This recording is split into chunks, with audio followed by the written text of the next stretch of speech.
At habang gumagawa tayo ng mabuti, yung iba naman may nalilimutan. Kaya paalalahanan natin, do not forget to do and do not neglect doing good to yourself.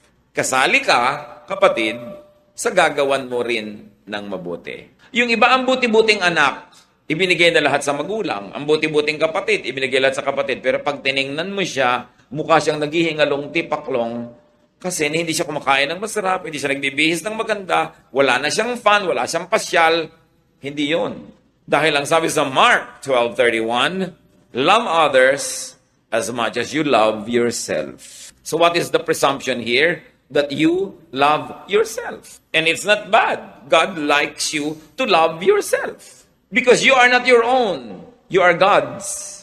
You were bought at a price. So, you are God's property and you must love all of God's properties, including yourself. Yung iba, minamasama nila pag mahal mo